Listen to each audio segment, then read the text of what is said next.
Olá, boa tarde para você. 12 horas mais 11 minutos no horário de Brasília. Começa mais uma edição do Agricultura BR. Hoje, quinta-feira, dia 26 de dezembro. E você confere comigo na edição do Agricultura BR de hoje. Balanço para a safra de grãos na região do Cealba. A expectativa para o mercado do trigo.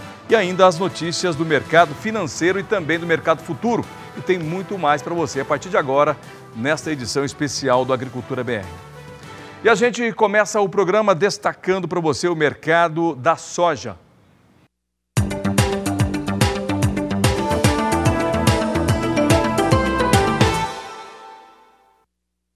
O jornalista Fabiano Reis, que está em férias, conversou com o telespectador Gleiton Medeiros e fez um balanço da safra de grãos na região que compreende os estados do Sergipe, Alagoas e Bahia, o Cealba. Vamos conferir a entrevista. Vamos saber agora como é que foi o ano de 2019 para uma das fronteiras agrícolas do país, o chamado Cealba, que envolve os estados de Sergipe, Alagoas e Bahia. Para falar a respeito deste assunto, nós vamos conversar com o empresário atacadista Gleiton Medeiros. Boa tarde, Gleiton. Boa tarde, Fabiano. Boa tarde a todos os amigos do SPA. Aqui Gleiton Medeiros, falando aqui diretamente de Itabaiana, Sergipe. Fica aqui no estado de Sergipe, a região do Cealba. A nossa grande produção também aqui no Nordeste, fica aqui na nossa região, que compreende os estados de Sergipe, Alagoas e o Nordeste da Bahia. Esse ano aí tivemos uma safra cheia, graças a Deus. No começo tivemos alguns percalços com veranicos e com um grande problema que a gente teve no início dessa safra, que foi o fechamento da Fafem, que é os fertilizantes nitrogenados, já que a gente produz bastante milho aqui na região, e o fechamento da Erinche também, da unidade daqui, complicou um pouquinho no início aí com a falta de fertilizante e a falta de chuva, mas depois a chuva veio, graças a Deus, com bastante força, tivemos um pouco de replantio, e aí agora na colheita tivemos esse grande sucesso que está sendo a nossa produção de milho aqui. Algumas áreas diminuíram a produtividade devido a alguns problemas de população, de lixiviação de fertilizantes, ou então a falta dele por causa do plantio atrasado aí, que não correspondeu à sua produtividade, mas no final das contas tivemos aí uma excelente produção, e hoje no Brasil é uma das poucas regiões que tem uma oferta de milho. Aqui a gente já tem cerca de 80% colhido, temos 70% da nossa safra ainda estocada em silos bolsas aí para fazer a comercialização agora em janeiro, fevereiro e março, mas graças a Deus foi um ano de muita produção, e com um preço ótimo, com certeza vai garantir a rentabilidade aí dos nossos guerreiros e produtores de milho aqui da região do Cealba. O estado de Alagoas também, com uma produção de soja crescente, uma soja sensacional, com preços remuneratórios, e o Nordeste da Bahia também, com quase que 70% do seu milho ainda estocado em silo bolsa, ainda com excelente produção. Então, de resumo geral, nossa fronteira cresce, o Cealba cresce, e toda a nossa região aqui também sente o efeito de todo esse lucro que está vindo aí, com fé em Deus, para os nossos produtores. Em 2020 a gente teremos também uma safra aí cheia, com bastante produtividade. Então, feliz 2020 para vocês aí, e o Cealba é isso aí, uma ótima produtividade. Vamos em frente, Fabiano.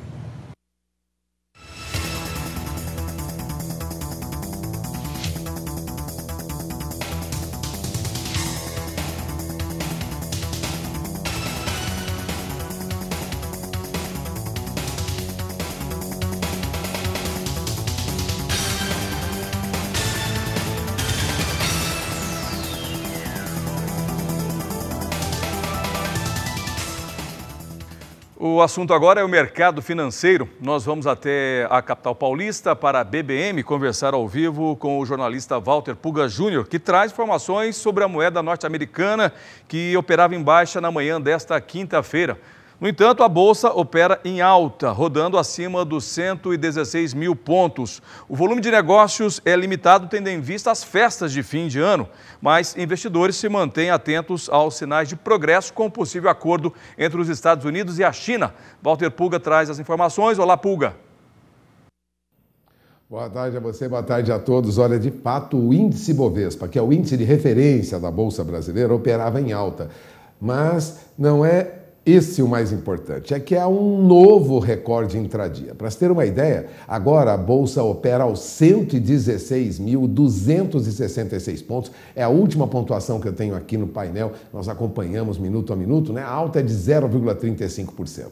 Ou seja, segundo analistas, nós já devemos esperar para breve os 120 mil pontos. Os mais otimistas já falam que o índice Bovespa pode chegar até 124 mil pontos, Éder.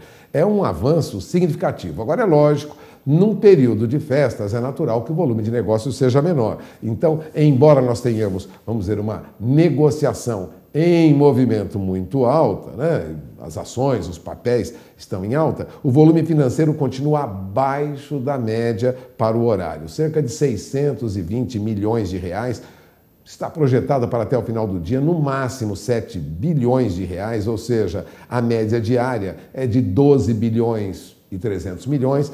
Nós devemos fechar hoje com uma média baixa. Entre as maiores altas no principal índice da Bolsa, aqueles papéis que fazem parte do chamado índice Bovespa, aparece a Via Varejo. E por que a Via Varejo? Via Varejo, Casas Bahia, né? Tem alta, avança mais de 2,5% agora, porque as notícias dão conta de que as vendas no Natal no varejo foram muito boas. E o que se espera é realmente uma rentabilidade maior para empresas que atuam no varejo. É o caso da empresa Via Varejo, controladora da conhecida Casas Bahia, né? Uma rede de lojas muito conhecida em todo o país. Também há outros papéis em alta, papéis de banco, mas é importante lembrar que no agronegócio o que nós temos de destaque são os papéis do Marfrig, né?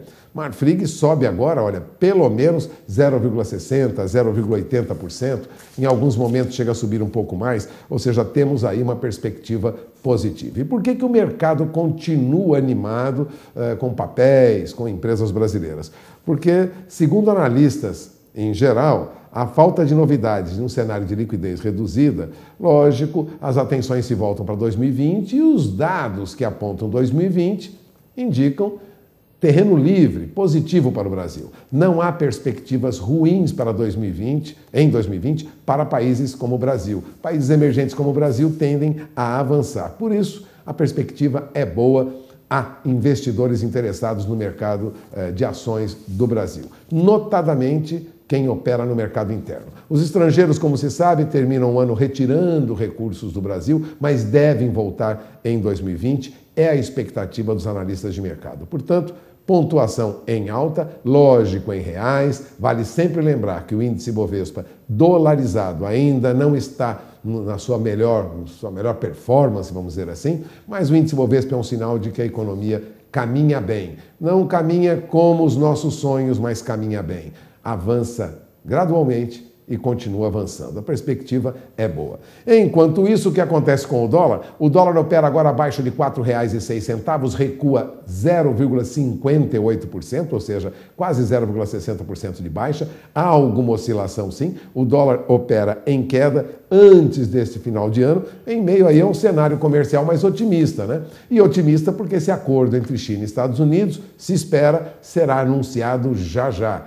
É a expectativa do mercado. Países como o Brasil, com perspectiva positiva, têm tido uma valorização das suas moedas, é o caso do real. Então temos um final do ano aí promissor. Boas notícias nas últimas semanas deste ano ocorrem sobre dados econômicos em todos os principais sites que abordam a economia, sejam no Brasil, sejam no mundo. Para países como o Brasil, a perspectiva é melhor. E se é melhor, lógico, valorização do real. O real se valoriza frente ao dólar, por isso o dólar recua agora abaixo de R$ 4,06. Até o final do dia, não deve recuar muito mais do que já está recuando, não. Mas é um bom sinal. Para quem já viu o dólar recentemente a 4,20, ameaçando passar de 4,20, 4,22, lógico, é uma boa notícia. Dólar recuando um pouco, provavelmente comecemos o ano à faixa dos R$ 4,00. É esperar para conferir, Éder. É com você. Ok, Pulgar, obrigado pelas suas informações. O dólar, moeda norte-americana, portanto, em baixa nesta quinta-feira, após aí o Natal. E nós vamos agora conferir outras informações. Vamos saber como está a cotação da soja em todo o Brasil. Veja aí.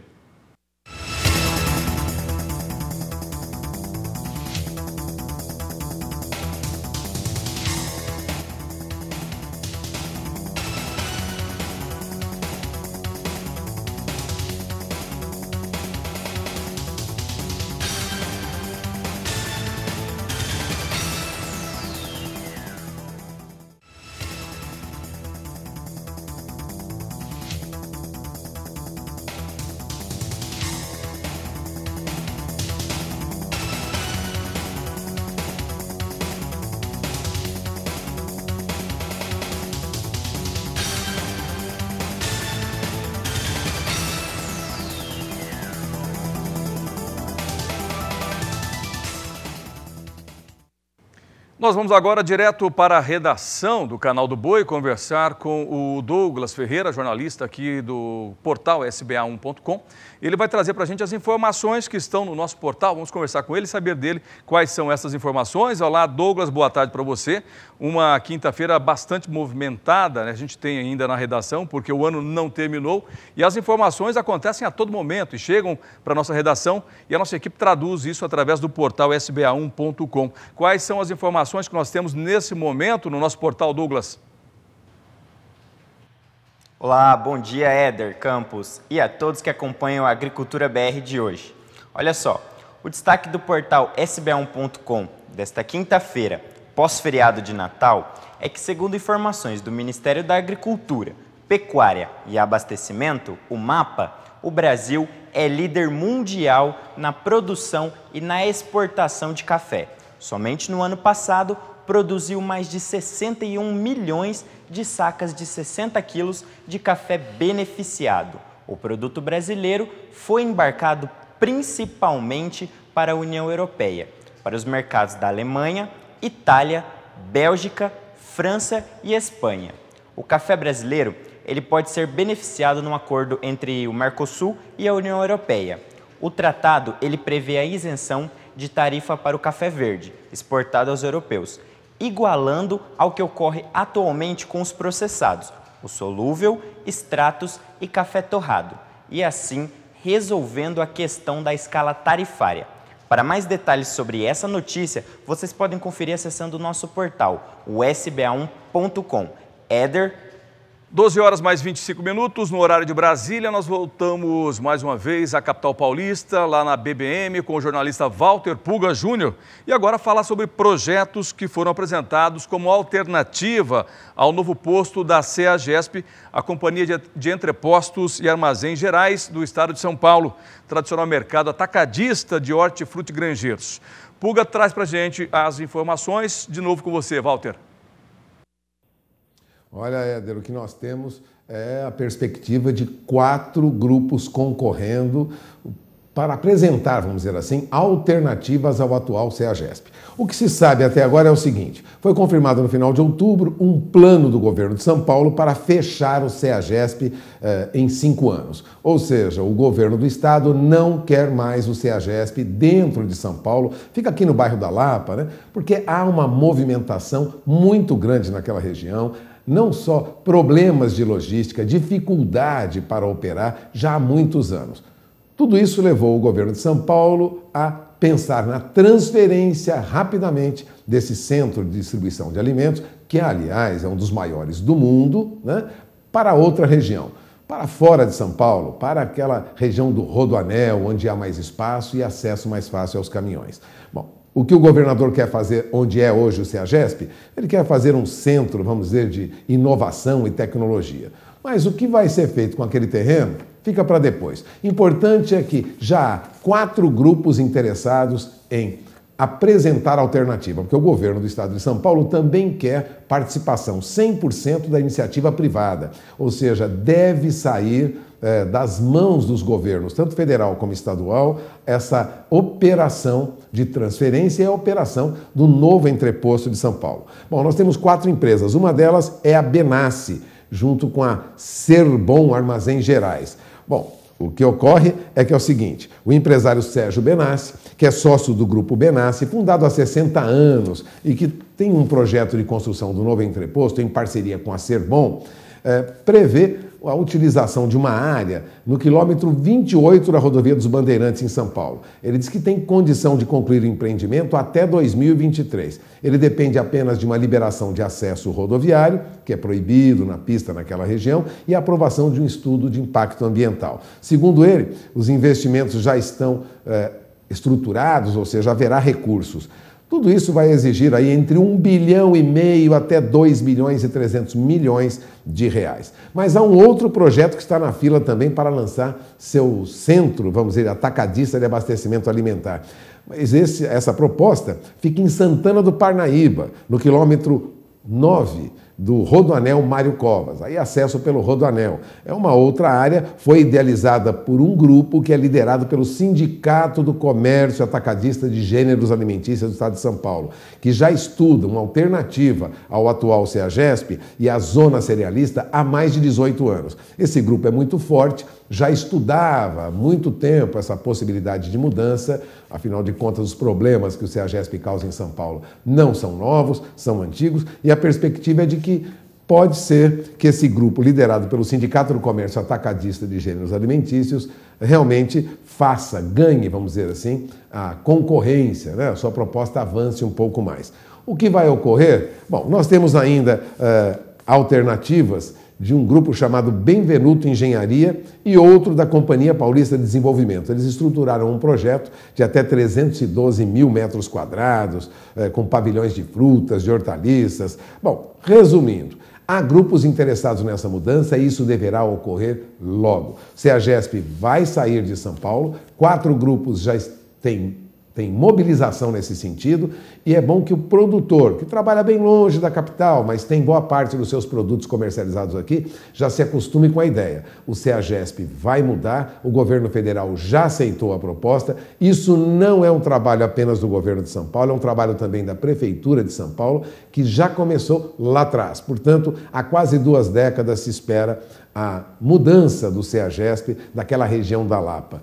É realmente um alívio para quem opera naquela região, porque a movimentação é muito grande e é preciso mobilizar pelo menos 2 milhões de toneladas de alimentos por ano. Então, tudo que está sendo pensado está sendo, vamos dizer assim, idealizado para comportar esse movimento. Será uma mudança importante para a cidade de São Paulo e para facilitar, não só do ponto de vista logístico, mas também de custo, né, a distribuição de alimentos.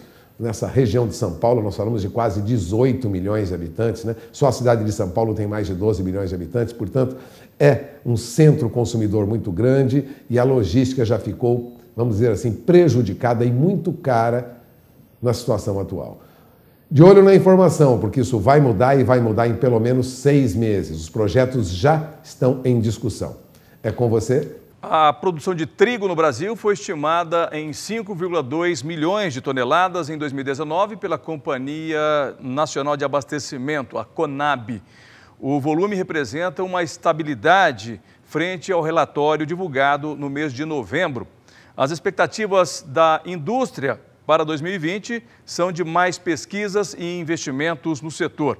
Nós vamos conferir agora a entrevista feita pela jornalista Sara Kirchhoff em São Paulo com o embaixador Rubens Barbosa, que atua como diretor executivo da Abritrigo, entidade representativa do setor. Veja.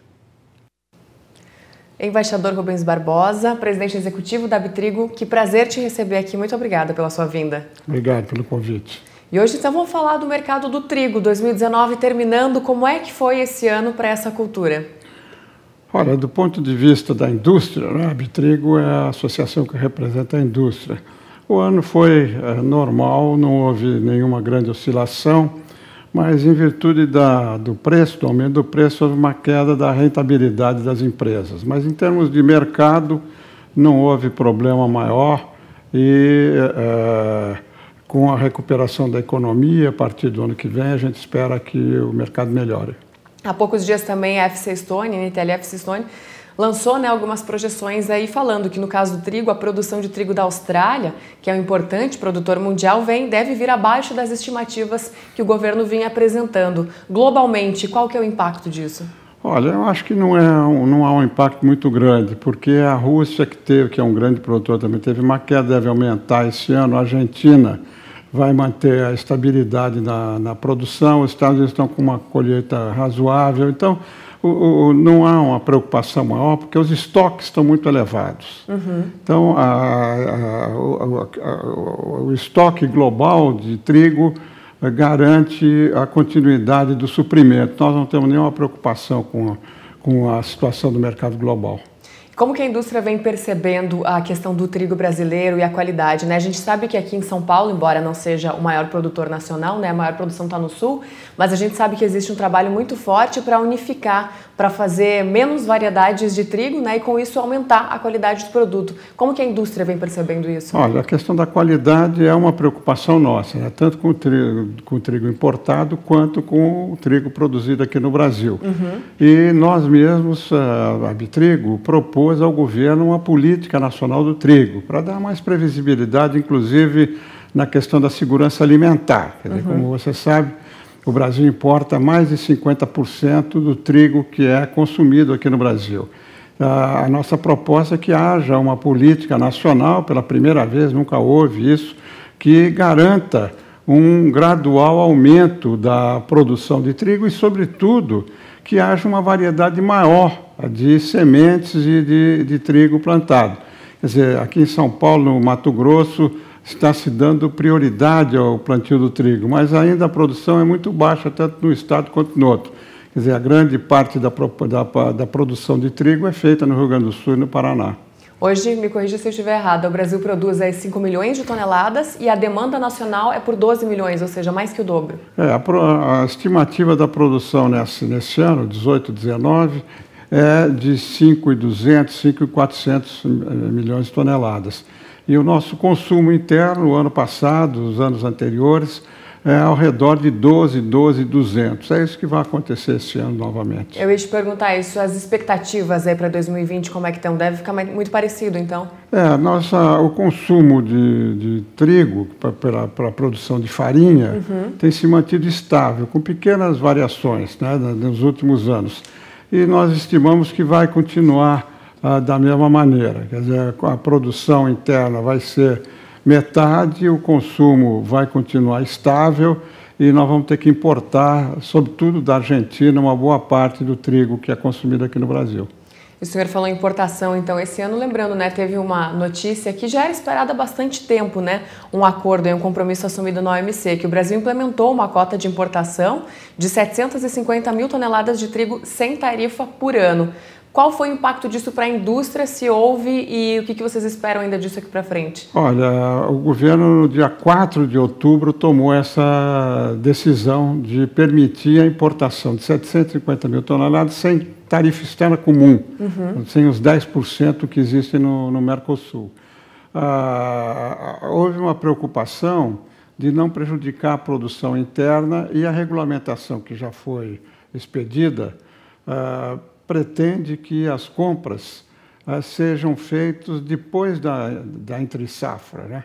E que se concentre no segundo semestre. Vamos ver se vai funcionar isso, porque é uma das raras vezes em que o Brasil tem cotas para os importadores de um produto que é importado pela primeira vez em grandes quantidades. Normalmente a cota de exportação, mas cota de importação é muito complicado. Nós ajudamos, inclusive, o governo para tornar mais operacional esse mecanismo de cotas e como vai funcionar com os importadores aqui no Brasil. Embaixador, para encerrar, então, o que a Abitrigo espera do trigo nacional, do trigo brasileiro? Não, nós esperamos justamente a melhoria da qualidade, esperamos que a Embrapa consiga controlar a praga, né, o fungo chamado Brusone, que vai permitir com que haja uma expansão da produção de trigo, inclusive em áreas não tradicionais, não é? No norte do Cerrado, a Embrapa está dando muita importância a isso. Nós incluímos essa possibilidade no nosso Programa Nacional do Trigo, que está sendo examinado pelo Ministério da Agricultura. Perfeito, então a gente fica aguardando novidades. Embaixador Rubens Barbosa, presidente executivo da Abitrigo, mais uma vez, muito obrigada pela sua presença. Muito obrigado. Nós devolvemos o sinal para Campo Grande. É com vocês.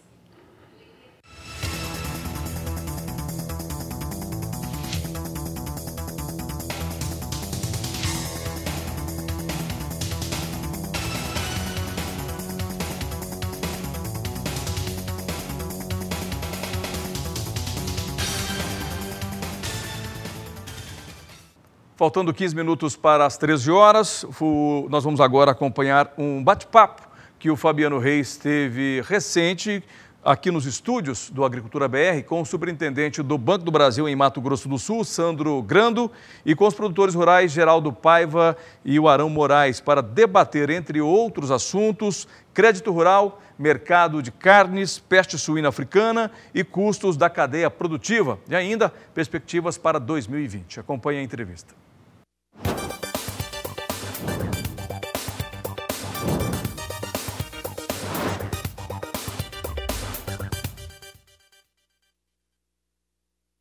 E agora para falar de temas que são sempre muito especiais e importantes para o agronegócio brasileiro. Nós vamos falar a respeito de recursos financeiros para o agronegócio, crédito agrícola, taxa de juros, de peste suína africana na Ásia, os efeitos da China sobre a arroba do boi gordo, os custos maiores, milho no Brasil, que ficou mais caro no ano de 2019 e deve continuar no próximo ano. Para isso, nós temos 3 convidados ilustres aqui nos nossos estúdios, produtores rurais e também o superintendente do Banco do Brasil. Primeiramente, quero agradecer a participação de vocês 3. É sempre um prazer recebê-los aqui no Canal do Boi. Uma boa tarde a todos. Boa tarde. Bom, vou começar, então, aqui a nossa conversa e vou começar falando a respeito de algo que ficou muito latente no ano de 2019. Houve uma alteração muito importante em relação à disposição do Plano Agrícola Pecuário para os produtores rurais brasileiros e também a forma como o crédito rural está sendo disposto. As taxas a juros livres ficando mais acessíveis, principalmente com uma taxa básica de juros, no caso a Selic, recuando bastante. Nós tivemos na última reunião do ano do Comitê de Política Monetária Nacional uma nova queda, um recuo para 4,5%. Então eu vou começar, já que esse assunto tem muito com o Sandro, vou começar fazendo o primeiro questionamento para o Sandro Grando e depois para os demais.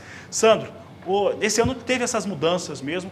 O que aconteceu em relação ao crédito rural, sendo do plano agrícola ou não, com recursos próprios ou recursos do plano, e como que o produtor rural tem captado esses recursos junto ao Banco do Brasil, no caso? Boa tarde, Fabiano, obrigado pela oportunidade. Nós estamos muito felizes com a evolução no crédito no Mato Grosso do Sul. Nós tivemos uma evolução na agricultura de 19% em relação ao mesmo período de 2018. Então, nós tivemos um aporte muito maior de recursos no Estado, na pecuária 18%. E o que nos preocupa no dia a dia? Nós precisamos ter o recurso na hora que o nosso cliente precisa. As taxas de juros baixaram, ficaram muito mais acessíveis, estão, como eu sempre falo, dentro de um patamar que cabe no investimento do agronegócio, e a gente tem visto que os nossos parceiros, com o apoio do banco e o trabalho cada vez mais profissional, a gente terá, com certeza, em 2020, um grande resultado nesse segmento. Nós aplicamos, no ano safra de 18/19, 7,3 bilhões de reais no Mato Grosso do Sul. E o nosso orçamento para 19 e 20 são 8,2 bilhões. Então, o recurso tem. A gente conseguiu também aplicar 100% do recurso do FCO, do agronegócio, e a gente tem visto que o agronegócio no estado está pujante, está crescendo, e nós temos boas perspectivas olhando para frente. Já estamos tendo um crescimento, né, em 19, mas a gente espera crescer mais em 20. Víamos conversando, junto com o Gilberto Arão, a respeito da questão climática, mas nós temos aí plena certeza que, mesmo com esse pequeno atraso, nós teremos uma boa colheita. Tá certo. Arão, você é conhecido no Mato Grosso do Sul, fora do estado, em todo o país, como suinocultor. Mas você trabalha também com agricultura, com soja, com milho, com sorgo, que eu lembro que você também trabalha, com a pecuária bovina de corte. Como é que foi o acesso a recursos? Teve esse acesso? Demandou mais em qual área, Arão? Não, demandou em todas as áreas. A gente esse ano não trabalhou muito, não tivemos assim muita coisa na suinocultura. A gente se manteve porque vinha de um ano um pouco ruim, que foi o ano 2018. Então, a gente não fez grandes investimentos na suinocultura. A gente trabalhou mais no pensamento de melhorar armazém, para nós podermos ter maior quantidade de milho adequado dentro da própria granja. Então, nós trabalhamos um ano de 2019 com a ponta muito boa, que é a suinocultura, que está com preço bom, coisa e tal, e nos dá condições agora de nós poder fazer esses melhoramentos que necessitam, reformas, o melhoramento genético da granja, que já tinha sido feito, muito bem feito há 2 anos atrás. Houve uma modificação na genética, a engenharia genética melhorou sensivelmente para a produtividade maior, os animais estão trazendo mais leitões. Gostaria aqui de até fazer esse esclarecimento que muitas pessoas não sabem. Por exemplo, as nossas matrizes, até então, até esse ano passado, tínhamos 7 pares de teto, então elas teriam condições de trabalhar com uma quantidade de leitões para ela poder amamentar com essa quantidade de tetas. Hoje, as novas matrizes, com a nova engenharia genética, está vindo com 20 pares, aliás, 20 tetas, 10 pares de tetos, e a nossa produtividade de leitões aumentou na casa de 11,5%, em alguns lugares melhores, com 12% de produtividade. Isso melhorou muito. Então, trocando por miúdos, nós tínhamos lá atrás um desfrute de uma fêmea de 23 cevados anos, passou para 32 cevados, 33 cevados anos nesse momento. E isso aí é uma coisa hoje real, é uma coisa que todo mundo está aproveitando, essa nova oportunidade que a genética nos trouxe. E isso nos traz um alento, porque se nós tivermos bastante farelo de soja, que é o nosso caso falando da agricultura, e do milho, nós vamos chegar lá na frente com as condições melhores. Mais um ano relativamente muito bom de preço, com a exportação excelente, com o consumo interno muito evidente, que melhorou bastante também. Então, a agroindústria está contente pelo que se entende e eu acredito que vai ser um ano 2020 muito melhor ainda. Geraldo Paiva, em relação a esses fatores econômicos que eu citei, uma taxa de juros mais baixa, um plano agrícola que contempla algumas situações como a genética, no caso da pecuária, tanto para retenção de matrizes quanto para aquisição de genética através de reprodutores. Qual que foi a percepção da pecuária bovina de corte em relação a uma realidade econômica do país melhor ou pelo menos mais acessível? Bom dia a todos. A nossa percepção nós temos agora um fator bastante importante, que é a China entrando, comprando proteína animal, frango, porco e bovinos. E nós vamos ter uma demanda maior do que nós tínhamos. Eu prevejo também para 2020 que nós vamos ter uma demanda interna no mercado interno melhor, porque havendo a recuperação de salários, como tem um número maior de gente trabalhando, uma inflação menor e o país produzindo mais, isso vai refletir na economia, no consumo interno. Isso vai dar um mercado bastante interessante para todas as carnes. Eu acredito que a proteína bovina vai perder um pouquinho de espaço para as outras proteínas, até porque a sociedade conhece pouco delas. Mas eu acho que vai haver. Mas eu acredito que mesmo assim a proteína bovina vai estar valorizada. Nós estamos há alguns anos já, vendendo muita fêmea. Os supermercados, os frigoríficos, têm procurado novilhas, animais 24, 30 meses. Algumas dessas nem foram desafiadas no aspecto reprodutivo, de deixar uma cria. Muitas delas estão indo direta, a gente vê várias filhas meio-sangue, Aberdeen, Angus, com Nelore, já indo direto para o frigorífico, nem por acaso tiveram a oportunidade de deixar uma cria. Então, o nosso banco de fêmea vem alguns anos reduzindo. E para a gente produzir mais carne, nós vamos ter que ter mais cria. Então, eu acredito que o mercado de reposição vai continuar firme em 2020. Acredito que se os insumos, como nós estamos falando, grãos como milho, soja, estiverem valorizados, a pecuária vai ter uma saída. Vai ter que buscar genética melhoradora, assim como os grãos estão fazendo, assim como o pessoal da suinocultura está fazendo. Nós temos que buscar semente. Não vai dar mais para escolher touro em cabeceira de boiada ou cabeceira de bezerro. vai ter que pegar touro melhoramento genético provado. Assim talvez os custos, você vai ter que tentar produzir mais através da genética, porque os insumos vão estar pesados. Eu não sei como vai ser o confinamento do ano que vem para o estoque regulador. Acredito até que esse confinamento vai ser muito mais sustentado pelos frigoríficos para tentar segurar os preços na época da entre-safra do que propriamente o mercado por causa do valor do grão. Mas acredito sim que vai ser um ano firme de preço de venda do animal pronto, assim como de reposição. A reposição vai estar forte, porque se o mercado estará em expansão, nós precisaremos ter um mercado de reposição, principalmente de fêmea, valorizado, e esse produto vai ser bastante procurado no ano que vem. Tá certo, Geraldo. O Geraldo Paiva, ele começou a fala dele falando sobre um tema que é muito importante e que mudou o cenário do agronegócio, das exportações e pode já se dizer da produção nos países que são players de mercado. Eu falo da peste suína africana na Ásia. Apesar de a gente sempre falar China, mas é uma peste suína africana que atinge países da Ásia, tem registro em vários países. Vietnã hoje mesmo mandou um relatório para a OIE que estava dizendo a respeito da grande perda que está tendo de produção de carne. Então, vou falar a respeito desse tema, sobre os aspectos aí da linha de conhecimento de cada um, e vou começar com o Arão, porque tem essa questão, que a peste suína africana, ela atinge o rebanho suíno lá na Ásia, e isso acaba favorecendo os negócios aqui no Brasil, para bovinos, para frango, para suínos, e pode-se dizer também para o grão e também para a questão de crédito no Brasil. Arão, qual que é a sua percepção hoje em relação a esse fator lá na Ásia que fez com que se mudasse os parâmetros de produção agropecuária aqui no país?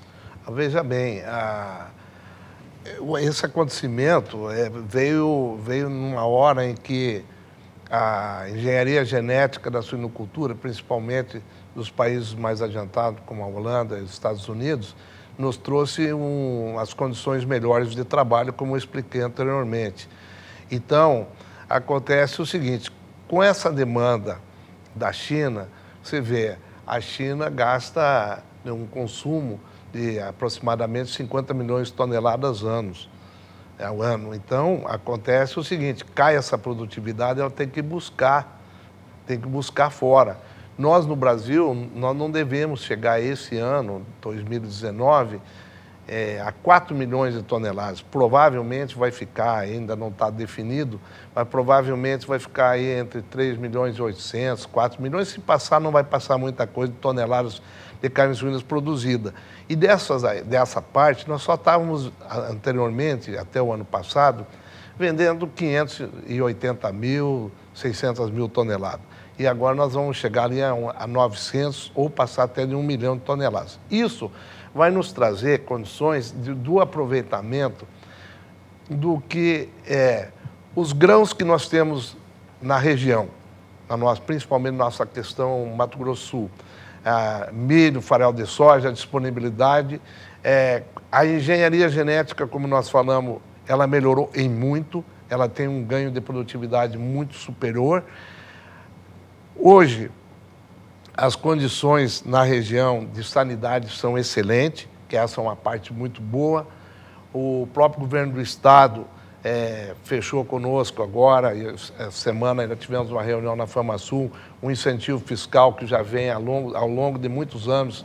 Nós que somos mais antigos na área, sempre recebemos esse incentivo fiscal, e esse incentivo fiscal está sendo reeditado pelo nosso governador, não é só um compromisso, já está liquidado o assunto.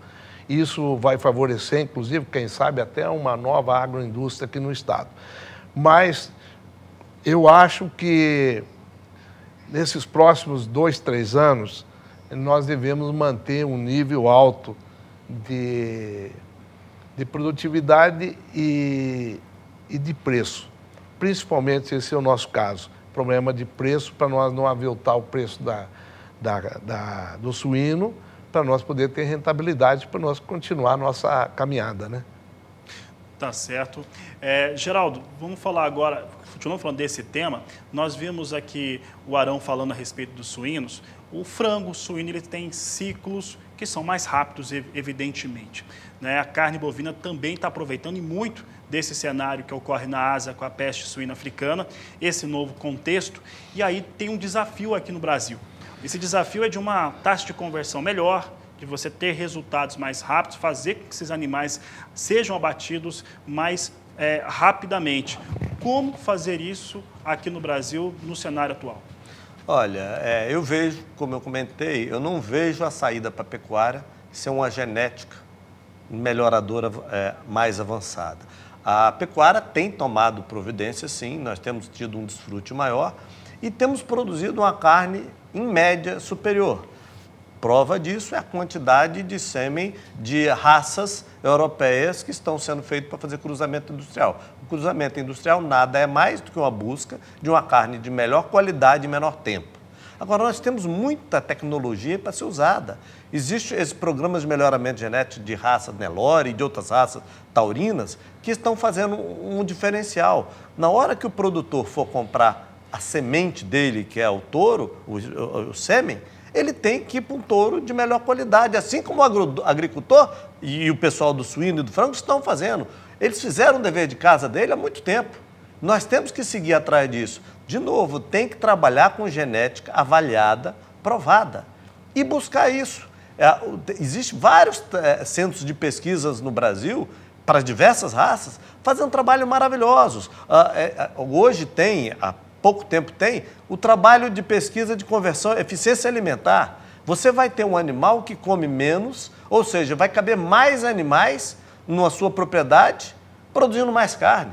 Ao mesmo tempo, esse tipo de tecnologia vai ter que ser usado, não tem como usar, não tem como. Quem não usar vai ficar assim como na lavoura, um cara que vai viver para subsidiar a sua vida e não para crescer, explorar e ampliar. O pecuarista vai ter que entender que ele vai ter que buscar novas tecnologias, vai ter que trabalhar com números na sua propriedade, não adianta você apenas usar um touro melhorador, você vai ter que olhar quem são suas fêmeas que estão produzindo mais, vai ter que analisar os touros que estão lhe garantindo mais produtividade. Isso os industriais e o pessoal de serviço faz todo dia na cidade.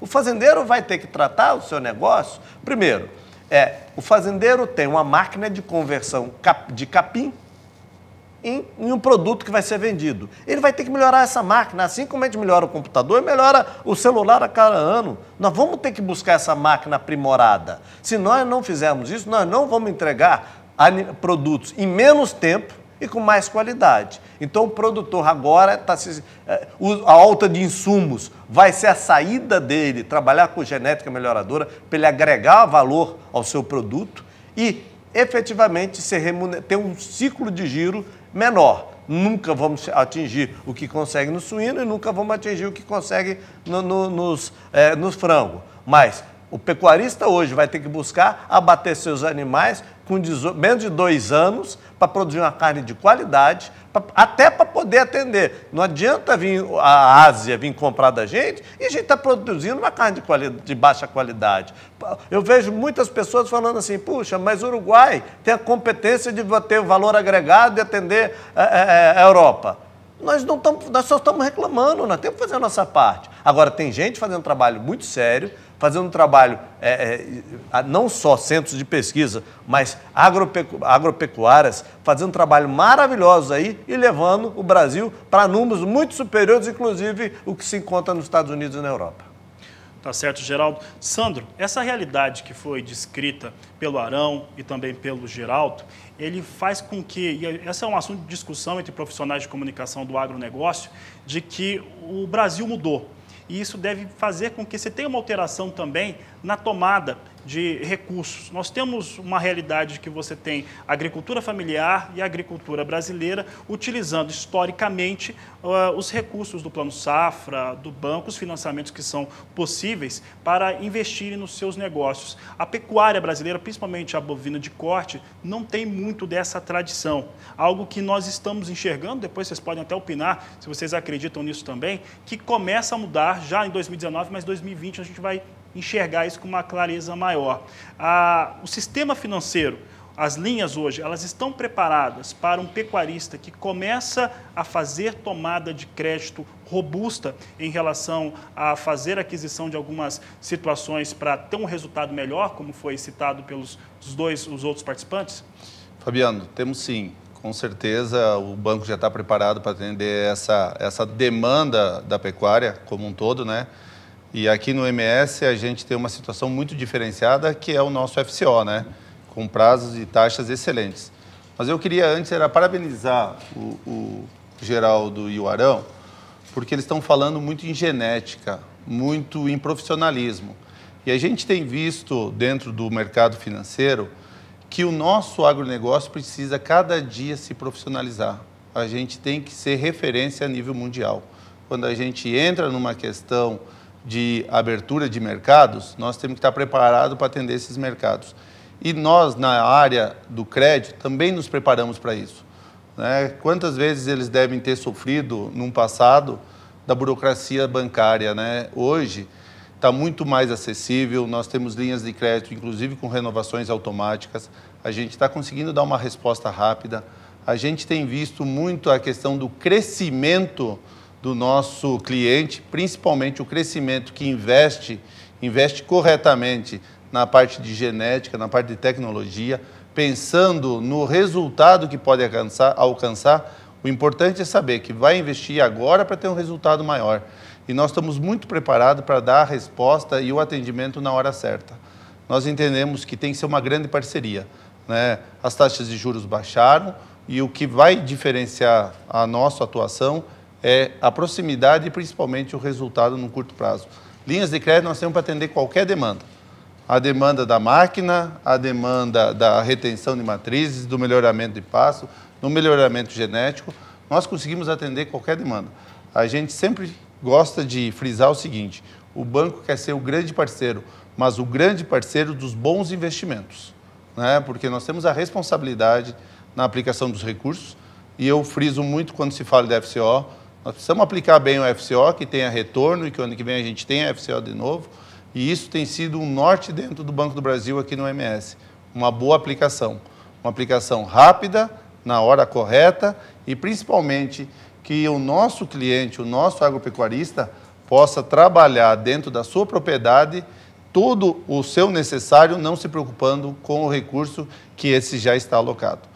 E uma coisa importante para frisar, eu vinha me preparando para o nosso debate e nós já adiantamos, em relação ao mesmo período, a mesma safra passada, 85% dos recursos para o milho safrinha, que será aplicado, será implantado em janeiro, fevereiro, né, até o período de março, dentro da sua janela.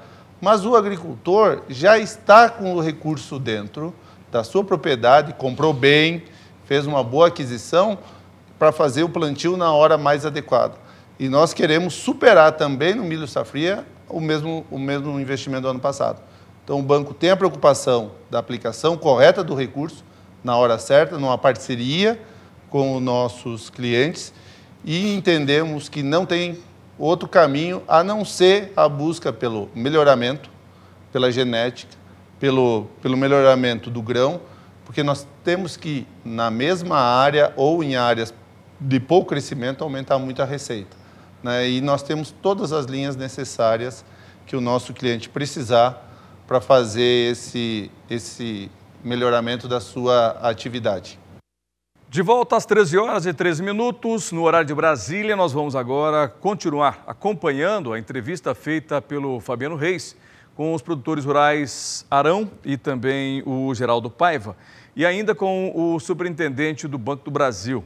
Eles falam sobre vários temas ligados ao setor, em especial o que espera, o que espera o setor em 2020. A gente falou da China agora há pouco, né? Um dos efeitos que a China ou a peste suína africana na Ásia trouxe no Brasil foi uma valorização para a arroba do boi.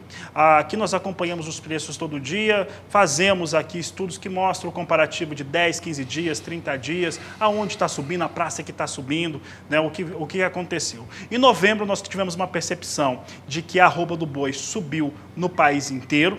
Nós tínhamos, durante o mês de novembro, numa escala de 30 dias altas, que foram de 30% até 40%, num universo de 30 dias de análise. E em dezembro, essa realidade ela inverte um pouco. Nós tivemos uma estabilização de preços, uma concentração de altas, principalmente no estado de São Paulo, e os demais estados estabilizando.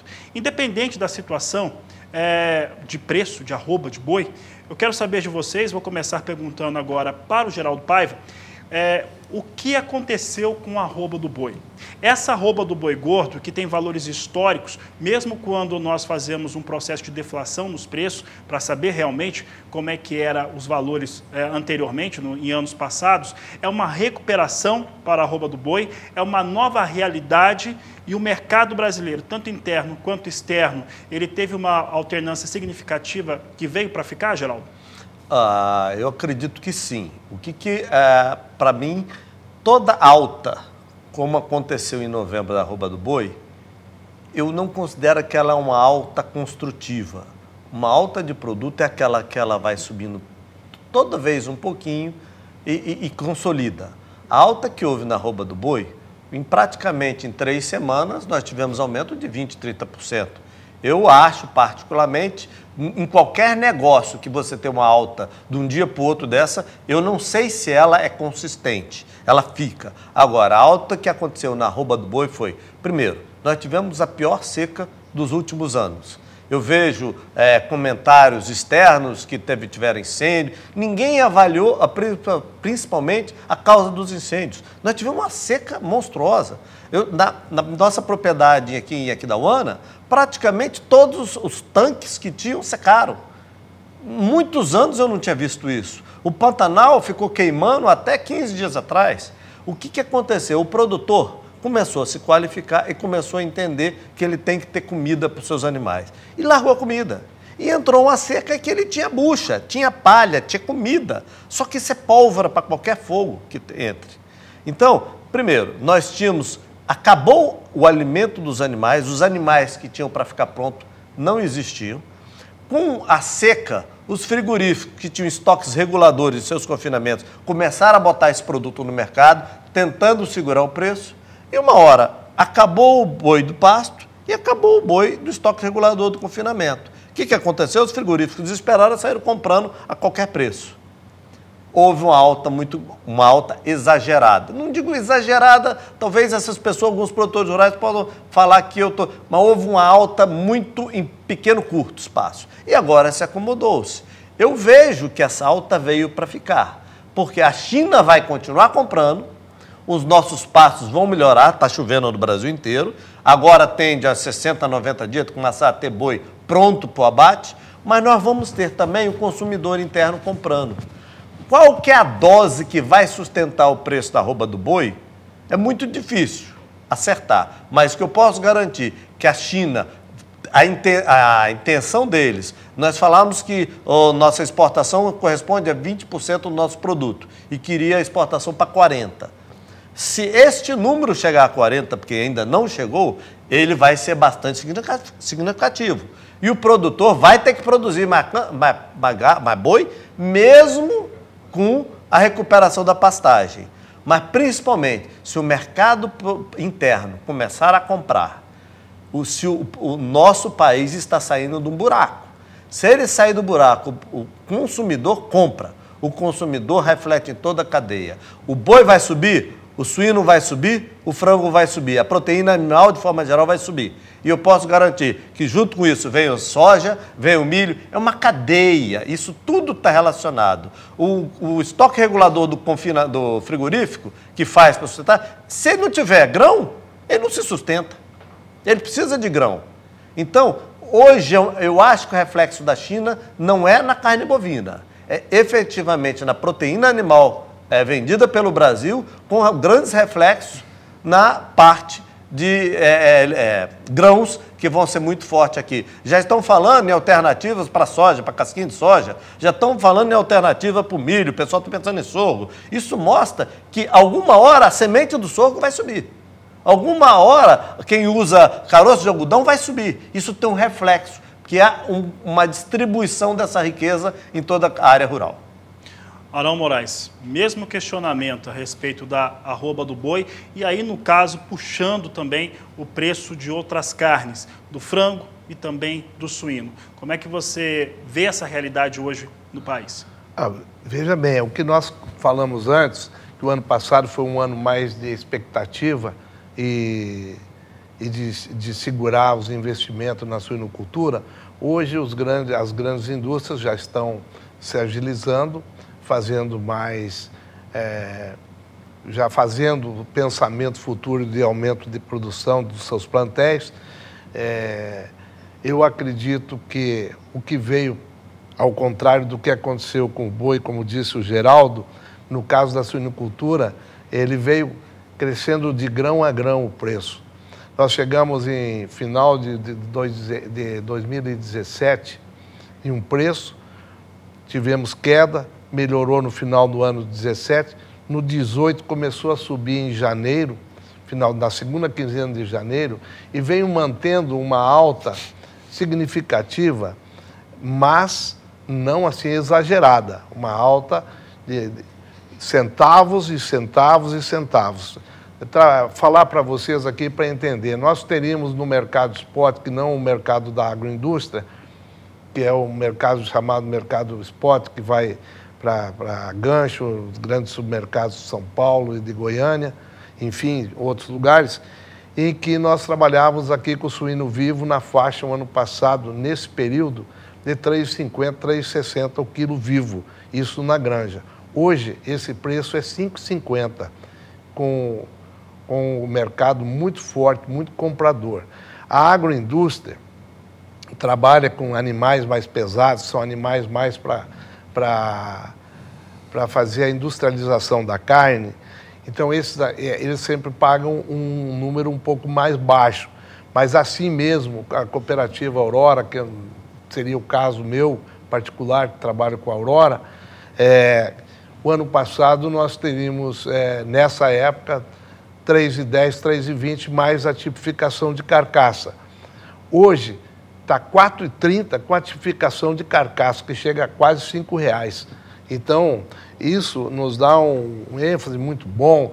Como disse o meu amigo Sandro, que diz que vai ter dinheiro no FCO, vamos ver se nós vamos melhorar os nossos pavilhões lá, melhorar o que precisa da parte, não da genética, que é essa, graças a Deus, nós conseguimos fazer um trabalho bem avançado nesses últimos anos, mas principalmente de fazer aquilo que é necessário, de fazer da rentabilidade com que nós possamos fazer uma melhora significativa nas nossas instalações. Isso é normal e que tem que ser feito. Então, a expectativa nossa para o ano que vem, para o ano 2020, é muito boa. E nós estamos achando que com esse número que nós falamos, desse crescimento ser muito gradual. Ele não foi, como disse o Geraldo, no caso do boi, mas foi gradual durante o ano. Nós estamos levando praticamente 11 meses para chegar no preço que estamos chegando hoje. Então, eu acho que o ano que vem, se manter assim, vai ser bom para nós como produtor de grão, vai ser bom como nós como produtor de carne. Eu vou, Sandro, emprestar uma frase que o Geraldo usou agora há pouco. Ele disse que o Brasil está saindo do buraco. A percepção que eu tenho, até como professor universitário também, é que os meus alunos, né, estão começando a ter emprego, estão começando a trabalhar. Há um sinal de felicidade aparecendo em parte da população brasileira. A gente costuma dizer, quando fala de agribusiness, que fala de agronegócio, aquela teoria lá da Universidade de Harvard, do David Goldberg, que disse que a corrente tem a força do elo mais fraco. Emprestando para a sociedade, né, quando você tem uma população muito empobrecida, mais pobre, isso acaba limitando que se tenha crescimento em alguns setores. E aparentemente essa sociedade está melhorando nesses aspectos. Então eu vou te perguntar agora, não como o superintendente de agronegócio do Banco do Brasil, mas algum funcionário do Banco do Brasil. Taxas de inadimplência da população, a busca por situações melhores em relação à população brasileira tem acontecido, já é perceptível numa instituição financeira como o Banco do Brasil, Sandro? Fabiano, é perceptível sim. Nós tivemos a manutenção da taxa de inadimplência durante o ano, então assim, a gente não teve um crescimento. Nós tivemos agora, esse mês todo, mas principalmente na primeira semana, aquela semana de acordos da FEBRABAN, que foi um sucesso. A gente viu muito dos clientes que tiveram dificuldade procurando o banco para pôr sua vida em dia, né? E o que a gente tem visto também é que não só no agronegócio, mas os outros ramos também estão demandando mais crédito, né? Nós começamos a ter uma demanda maior pelo imobiliário, que era algo que a gente vinha há alguns anos com uma demanda muito pequena, e agora a gente tem visto um crescimento. O próprio segmento da pessoa física buscando o segmento do veículos, né? Deu uma aquecida, novos financiamentos. E a gente tem visto assim que muitos dos clientes estão começando a pôr a vida em dia, crescer, fazer um novo financiamento, buscar algo novo, né? Nosso segmento empresarial vai ser o primeiro ano que o Mato Grosso do Sul aplica 100% do FCO no empresarial. Como informação, nós passamos de 2.100 contratos de FCO empresarial. Uma referência, o ano passado, nós estamos aplicando o dobro do valor que foi aplicado em 2018. Então, nossas empresas, as indústrias, o comércio, a prestação de serviço também estão investindo. É evidente que no Mato Grosso do Sul, o nosso motor é o agronegócio, né? E nós tivemos um crescimento em recurso aplicado na ordem de 19% no estado. Quer dizer, o maior banco que mais é o parceiro do agronegócio, que mais investe no Mato Grosso do Sul, no agronegócio, que é o Banco do Brasil, aumentou de 18 para 19% além do que foi aplicado no ano de 18. Então, a gente vê que está crescendo, nós temos a perspectiva, claro, de um 2020 melhor, mas eu volto a frisar, eu levo isso à questão do profissionalismo, né? Hoje, as nossas famílias estão fazendo cálculo, estão botando na planilha os seus custos, os seus gastos, né? Como a gente fala de financiar um imóvel, financiar um veículo, como o nosso agricultor está botando na planilha e vendo que o financiamento tem que gerar uma receita maior do que o seu custo, né? Que ele possa buscar uma compra melhor ou que ele tenha condições de ter uma produtividade maior. Então, a gente tem visto uma melhora, sim, principalmente no Mato Grosso do Sul, né? Um índice é esse que você falaste da inadimplência, a inadimplência ficou estabilizada.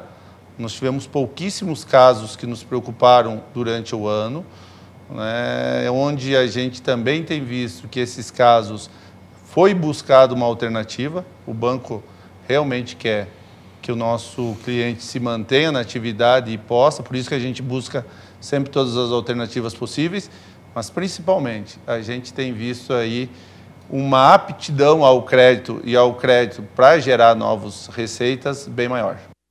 Muito bem, chegamos ao fim desta edição do Agricultura BR e rapidamente aqui informações sobre a moeda norte-americana, né, que operava em baixa na manhã desta quinta-feira, abaixo dos R$ 4,05.